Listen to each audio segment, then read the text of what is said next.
Welcome to Classic Game Room, broadcasting from the Intergalactic Space Arcade. You've got to love any video game where your friendly pet dog can attack bad guys for you, which is why Shadow Dancer, The Secret of Shinobi, is one of the best Sega Genesis games that you can buy. It's no secret. It's great. What is Shinobi's secret? How does he remain so awesome after all these years? This is a 1990 release for the Sega Genesis, a follow-up to the popular Revenge of Shinobi, which is one of my all-time favorite Sega Genesis games, and while I played this one years ago, I forgot about how good it really is. It's not just the Shinobi game with the dog, it's the really good Shinobi game with the dog. But fans of Shinobi and The Revenge of Shinobi shouldn't expect a clone of those other games. For starters, you can attack enemies with your dog, which is like one of the greatest video game moves ever. In addition to that, you've got really nice looking visuals for an early Sega Genesis release and some amazing music. But fans of The Revenge of Shinobi or the original Shinobi may be slightly disappointed at the difficulty level in this game, which is quite easy. Also, Shadow Dancer is extremely short. In side-scrolling action game, veterans should have no problem getting through this one in a day. Taking all of that into consideration, I still consider this one of the best buys for the Sega Genesis, simply because of the sheer fun and cool factor. Shadow Dancer is both fun and cool.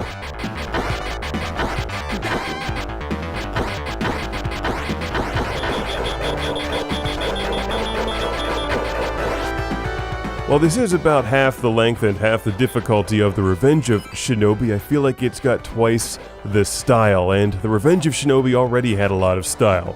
Shadow Dancer has an extremely rich soundtrack that's best enjoyed through some good speakers. You'll love the stereo in this one.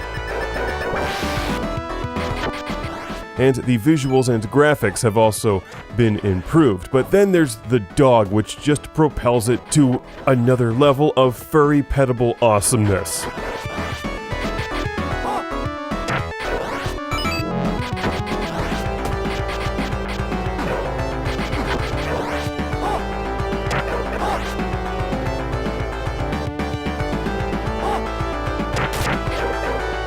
The levels are short, the end bosses are kind of weird, and while the game is good, it wouldn't be quite as memorable without Ninja's best friend.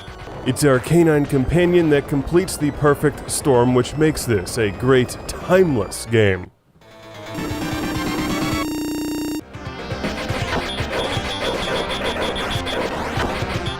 For starters, he barks at enemies. That's great. Also, Shadow Dancer has a great title, amazing music, visuals, and it's on the Sega Genesis.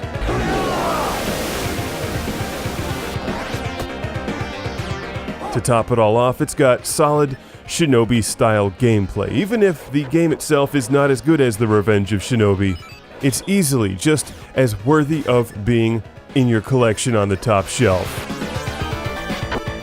Unless you sort your Genesis games alphabetically, in which case Altered Beast would be on the top shelf.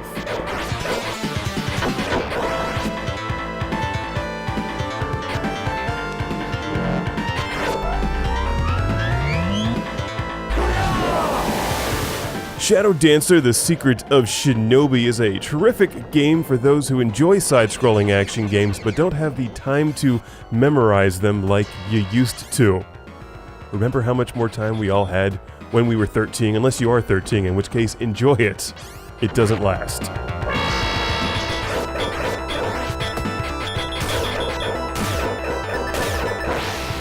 While there's some tricky end bosses and a few challenging sections here and there, it's a relatively forgiving game, but a really good one, with some high replay value, because it's got a scoring system.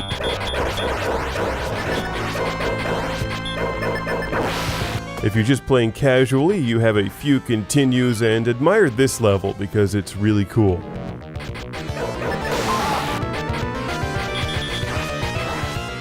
Shadow Dancer, The Secret of Shinobi, was sent to the show by our good friend Bill from Boston, Massachusetts. otherwise known as Gamer Guy 425. Is there a Gamer Guy 426, and if so, are you enemies? Look, I'm fighting a wagon wheel on fire! The Sega Genesis cartridge is fairly easy to find. Shadow Dancer can also be found in the older Sega Genesis collection for PlayStation 2, as well as on the Wii's Virtual Console. I think the only way they could really make this game any better is if they released a sequel called Shadow Dancer 2, where your sidekick is McGruff the Crime Prevention Dog. Take a slice out of crime and then light it on fire with ninja magic.